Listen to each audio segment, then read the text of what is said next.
우리 오늘 함께 은혜 나누실 말씀은 고린도전서 11장 20절에서 22절, 33절에서 34절 두 군데를 나누어서 보겠습니다.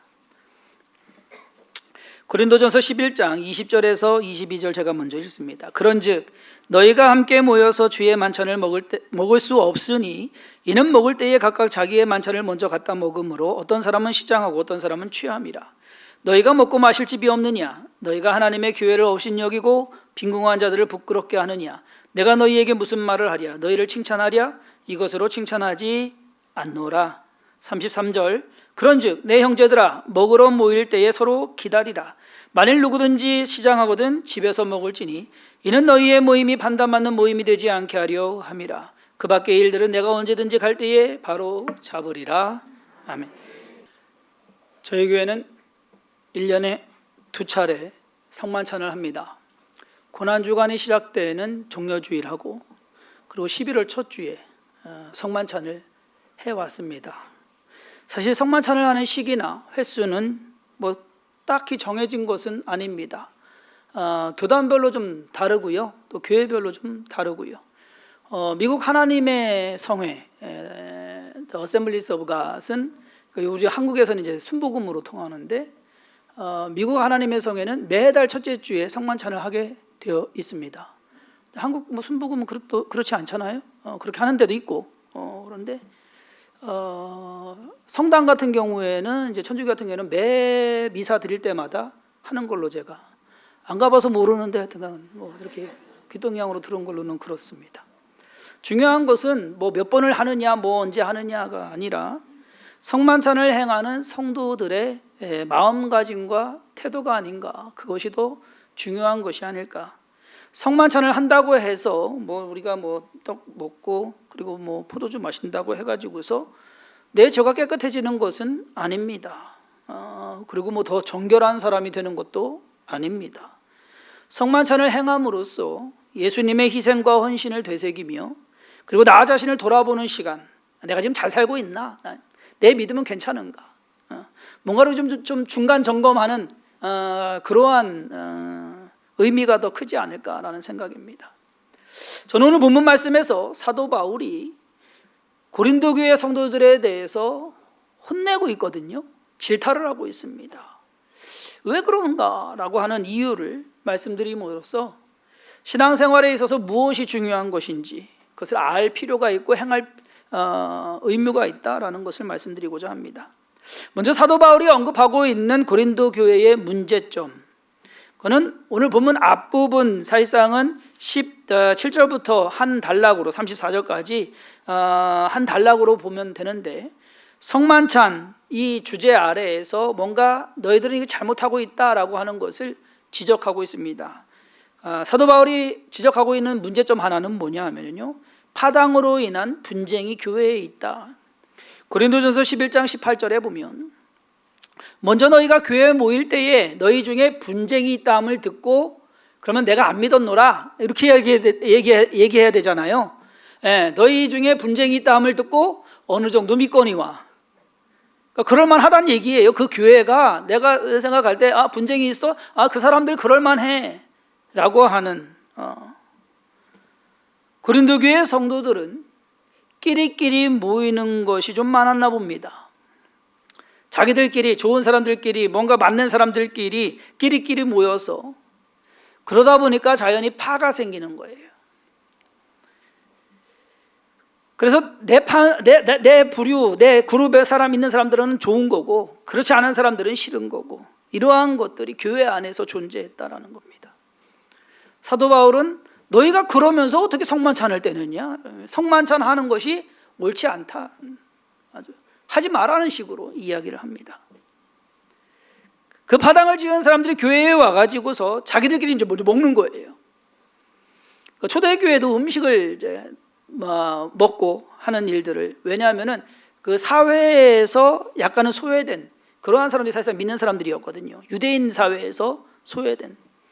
그래서 항상 이제 식사 같이 하고 그 하면서 이제 성만찬도 같이 하고 했던 겁니다. 근데 자기들끼리 와갖고서 자기들끼리 먼저 먹어버리니까 어떤 사람은 배부르고 어떤 사람은 취해서 있고 어떤 사람은 늦게 와가지고서 아니면 어울리는 사람이 없다 보니까 챙겨주는 사람도 없고 그러니까 배고프고. 사도 바울은 이것이 문제다라고 하면서 예수님이 성만찬을 하신 이유에 대해서 지금 22절, 23절부터 해가지고서 32절까지 성만찬에 대한 이야기를 가르치고 있는 것입니다. 예수님께서 제자들에게 성만찬을 하신 취지는 그들로 하여금 예수님이 왜 십자가를 지시는 것인지 그것을 좀 알기를 원하셔서 이것은 내 몸이다, 이것은 내 피다 라고 하면서 그 의미를, 그 취지를, 그 목적을 좀 알아라. 그리고 그뿐만 아니라 이것을 잊지 말고 계속 이것을 행해서 나를 기념하라 라고 하는 것. 그런데 고린도 교회 성도들은 예수님의 그러한 취지는 안중에도 없고 자기들끼리 먹고 마시는데 더 큰 의미를 두었던 것 같습니다. 그것으로 인해서 문제가 되고 만 겁니다. 우리는 그런 경우를 종종 접하게 됩니다. 처음에는 좋은 의도로 시작을 했는데 시간이 지나면서 그 좋은 취지가 안 좋은 결과를 만들어내는 일들이 우리 주변에 종종 있습니다. 성경에서는 이스라엘 백성들이 하나님께 선택받은 민족이에요. 하나님께서 그들을 애굽에서 이끌어내시고 광야를 지나서 가나안 땅에 들어가게 하셨어요. 그런데 하나님에 대한 제사, 하나님을 믿는 것은 아브라함 때부터, 아브라함이 갈대아 우르에서 이 가나안 땅으로 와서 오자마자 한 것이 뭡니까? 제단을 쌓았다. 하나님께 제사를 드렸다라는 겁니다. 그때까지만 해도 아브라함 때에는 제사를 어떻게 드려야 되는지 규정이 없습니다. 중요한 건 뭐예요? 하나님에 대한 마음이에요. 믿음이에요. 신앙이에요. 하나님이 그걸 받으시는 건데 이스라엘 백성들이 출애굽하면서 하나님께서 주신 것이 뭐냐? 어떻게 제사하는 것인지 규정을 만들어 주셨어요. 이렇게 해라. 내가 원하는 것은 요 모양이다 라고 하는 것, 그것이 자세하게 기록된 것이 레위기입니다. 레위기의 취지는 좋은 의도로 쓰였습니다. 근데 이스라엘 백성들도 아마 처음에는 좋았을 거예요. 아, 하나님을 이렇게 섬기면 되는 거구나. 해야 할 것과 하지 말아야 할 것이 구별이 돼서 오히려 좋았을 겁니다. 그런데 시간이 지나면서 그것을 지키려고 하니까 너무 힘든 거예요. 싫은 거예요. 귀찮은 거예요. 그러니까 그냥 아무렇게나 제물 드리는 거예요. 하나님께 구별해가지고서 좋은 거 딱 해가지고 하나님께 드려야 되는데 아니요, 상한 것, 잘못된 것, 그런 거 하나님께 드려서 마치 자기 것을 처분하는 식으로. 절기도 마찬가지입니다. 맥추절과 수장절, 이제 우리도 조금 있으면 추수감사절 하는데 그저 하나님께 대한 감사한 마음을 가지고 제사를 드려야 하는데 그러한 마음이 없어요. 왜? 자기의 것을 더 챙기는 바람에. 세월이 지나고 시간이 지나면서 사람이 바뀝니다. 하나님에 대한 마음까지도 바뀌는 것이 문제입니다. 그러니 정성 없이, 별 마음 없이 제사를 그냥 대충 때우는, 일 치러버리듯이. 우리 주변에 많은 모임들이 그러한 모임들 많이 있습니다. 처음에는 좋은 취지로 시작했어요. 야, 우리 이거 하자 해가지고서 시간도 드리고 또 뭐 회비도 모이고 뭐 해가지고서 막 열심히 해요. 시간이 지나다 보면 구성원 한두 사람 뭐 모임을 귀찮게 여기거나 아니면 관심이 좀 뜨거나 아니면 그 모임을 가지고서 이용해가지고서 자기의 유익을 취하거나 하는 사람들이 이것이 변하더란 얘기입니다. 그러다 보면 모이는 횟수나 숫자도 줄어들게 되고 처음에는 뭐 회도 잘 내다가 나중에는 소홀하게 됩니다. 좋은 시작이 계속 잘 유지되어야 되는데 사람들이 모이는 곳에는 그렇지 않은 것 같습니다. 예수님께서 일부러 성만찬을 행하시고 제자들로 하여금 야, 이것을 행해서 나를 기념하라, 잊지 마라 이거예요. 잊지 말아야 하고 느슨해지지 말아야 되고 마음이 떠나지 말아야 되고 정성은 더 기울여야 되는데 예수님은 그런 의도에서 그런 취지를 가지고 성만찬을 행하셨을 텐데 사도 바울은 그 취지와 의미가 퇴색된 고린도 교회 성도들에 대해서 성만찬에 대해서 야, 너희들 만약에 저기 하면은 우선 기다려. 오늘 우리가 읽은 본문 말씀 33절에 보면 그런즉 내 형제들아 먹으러 모일 때에 서로 기다리라. 뭐가 중요한데 너희들 배고픈 거 그거 시장기 채우는 게 그것이 중요하냐? 아니다라는 거예요. 배고파서 못 찾겠으면 집에서 먹고 와라 이거예요. 왜 여기 와서 그러느냐. 먹자고 모이는 것이 아닌데 사람들이 먹자고 모이거든요. 마찬가지입니다. 교회는 아는 사람들끼리 친목을 위해서 모이는 곳이 되어서는 안 됩니다. 내가 좋은 사람끼리냐 서로 끼리끼리 해가지고서. 예배는 개인의 관심과 재미로 드리는 것도 아닙니다. 오늘 찬양팀 찬양했어요. 그런데 아는 노래는 내가 좋아서 저기 하고 모르는 노래는 괜히 기분 나빠가지고서 알지도 못하는 거 부르네 하면은 그것은 내가 하나님이 예배의 주인이 아니라 그건 내가 주인이 돼버리는 거예요. 내 마음에 들고 안 들고. 여러분 예배는 드리는 거예요. 내가 받는 게 아니에요.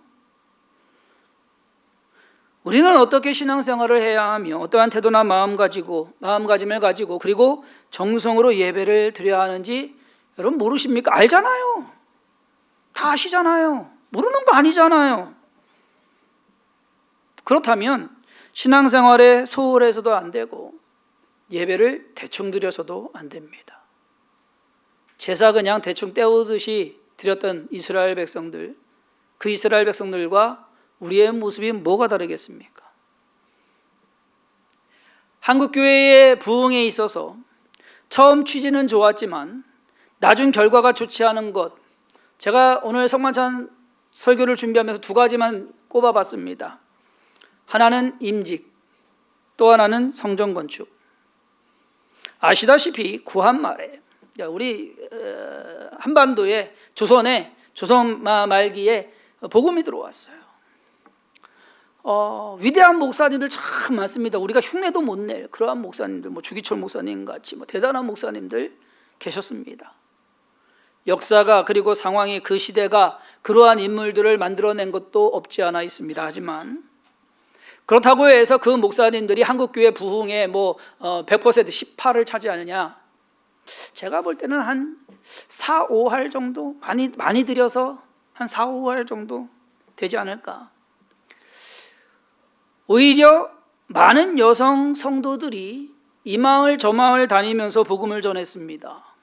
그 헌신과 노력으로 전국 방방곡곡에 시골까지 복음이 전파되었고 그것이 한국교회의 부흥의 원동력이 아니었나.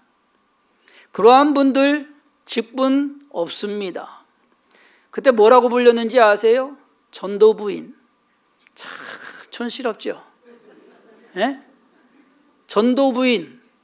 전도부인들이 다니면서 복음 전했어요. 그러면서 생겨난 것이 여전도사 권사가 생겨난 겁니다. 권사라는 직분은 우리나라에만 있어요. 외국에 없어요. 이러한 직분이 복음을 전하고 교회에서 봉사일을 감당하기 위해서 시작된 것인데 취지는 그래요. 과연 오늘날 한국교회의 직분이 그렇게 인식되고 있는 것인지. 취지는 좋지만 결과는 부끄러운 것이 현실입니다. 명예나 지위를 위한 직분에 대해서 한국교회는 심각하게 반성하고 그리고 생각해 볼 이유와 의무가 있습니다.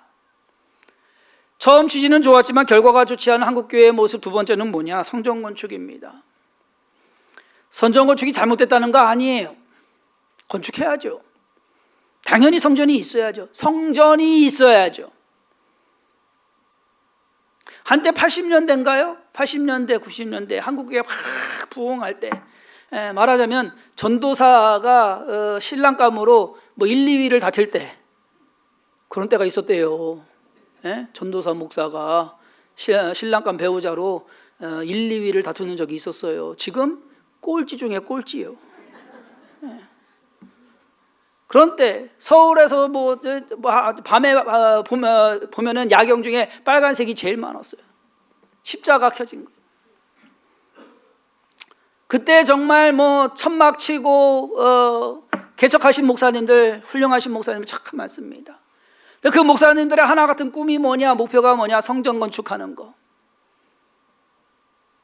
잘못된 거 아니에요. 근데 문제는 뭐냐, 사역의 목표가 성전 건축이면 그건 잘못된 거다라는 얘기예요. 그러면서 교회 이제 예배당 짓자, 예배당 지면 돼요. 무슨 훌륭한 건축물 만들자는 거 아니거든요. 이것이 이제 이게 퇴색이 돼 버렸습니다. 아니, 오히려 어떤 목회자들은 이것을 이용해 가지고서 성도들한테 헌금 하도록 독려를 합니다. 해보셨잖아요, 여러분들 다. 뭐? 예? 다윗도 못 진 성전 우리가 짓는다. 여러분, 이건 사기예요. 그렇게 얘기하면 안 돼요. 예배당이 필요하죠. 예배당이 필요한 거예요. 모이는 장소가 필요한 거예요. 훌륭한 건축물이 필요한 게 아닙니다. 여러분, 훌륭한 건축물 여행 가셔서, 저 유럽 가셔서 많이 보셨잖아요. 시골 그냥 지나가다가 보면은 성당이 있더만요. 엄청 잘 졌더만요. 문제는 뭐냐? 사람이 없어. 관광객들 와가지고서 사진 찍고 가는 게 다예요. 과연 하나님이 좋아하실까? 하나님이 그걸 원하셨을까? 뭐든지 시작은 어설픕니다. 체계가 잡히지 않고 그저 열심과 열정만으로 하는 것, 그것이 모임의 시작입니다. 초대교회도 그랬습니다. 그러면서 좋은 취지로 부족한 것을 채워갑니다. 뭔가 문제가 있을 만한 것을 규정을 만들어서, 틀을 만들어서 이렇게 정해갑니다. 좋아요. 변화는 있어야 합니다. 하지만 변질이 되어서는 안 됩니다. 그저 순수하고 좋았던 그러한 마음들이 시간이 지나면서 변질이 되어 가지고서 오히려 썩어버리는. 제가 말씀드렸던 것 같은데 또 한 번 말씀드리고 다시 성만찬은 또 하고 또 하고 또 하는 것이는 만큼 오늘만큼 한 번 더 말씀드리겠습니다. 저희가 사천예능 어린이집에서 막 예배를 이제 2018년 1월 7일에 1월 달이에요. 추울 때예요. 어린이집 지하실에서 온풍기 하나 있었어요. 예배를 드리는데 우리 안수사님이 방석을 해오셨어요. 그 대구에서 오셨나 하여튼 어디서 방석을 200개를 해오셨어요. 근데 처음 예배 드릴 때 온 인원이 200명이 넘었어요. 한 250명 됐어요. 방석은 200개인데 온 인원은 250명인데 희한하죠. 방석이 남어. 서로 앉으라고. 에? 나는 괜찮다고. 방석이 남았다니까요. 8년이 지나고 있는 지금, 저는 오늘 설교를 준비하면서 우리 주성김교회 성도님들 마음이 그때나 지금이나 같을까? 라는 질문을 좀 해봅니다. 오늘 우리는 다시 한번 십자가에서 고통당하시고 죽으신 예수님의 살과 피 앞에 섭니다. 나의 죄를 사하시고 나를 구원하신 주님만 보이면 되는데, 우리가 하나님을 사랑하고 그 은혜에 감사해서 봉사도 하고 헌금도 하는 것이지, 뭔가 실적 쌓기 위해서 헌금하십니까? 뭔가 경력 만들기 위해서 봉사하십니까? 그럼 안 되는 거 아니에요? 그건 잘못된 거 아니에요? 오늘 사도 바울이 야 성만찬 하지 마, 너희들 성만찬 할 자격 안 돼 라고 말하는 것처럼 어쩌면 부끄러운 모습이 우리에게 있는 것은 아닌가. 오늘의 성만찬을 통해서 잠깐이나마 우리 자신을 좀 돌아보는 시간이 되기를 주님의 이름으로 축원합니다. 기도하겠습니다. 예수 그리스도께서는 명예를 위해서, 아니 자랑을 위해서 이 땅에 오시지 않았습니다. 당신의 어떠한 목적을 이루기 위해서, 맞습니다. 그 목적은 우리를 구원하는 겁니다. 죄를 사함으로. 그런데 그 죄를 사하는 방법이 참 어렵습니다. 모진 고난 당하고 채찍에 맞으시고 피를 흘리며 십자가에 달려서 죽기까지 그 모든 것을 참고 기다려야 되는, 그렇게 함으로써 우리를 구원하셨는데 어쩌면 우리가 그 예수님의 구원을 값싸게 만들고 있는 것은 아닌지, 우리 스스로를 돌아보게 하시고 우리의 믿음을 다시금 챙기게 하시며 주님 앞에 바로 서는 그러한 삶이 되게 하여 주옵소서. 오늘 우리가 성만찬을 행합니다. 주님께서 제자들에게 나누어 주신 것처럼 그때의 그 모양은 아닐지라도 그 의미만큼은 퇴색되지 않게 하시고 우리가 좀 더 감사한 마음으로 또 정성을 들여 주님을 따라가는 그러한 삶을 살아내게 하여 주옵소서. 주의 영광 가운데 주의 선하신 가운데 우리의 모든 삶을 살아가게 하심을 믿사옵고 예수님의 이름으로 간절히 기도했사옵나이다.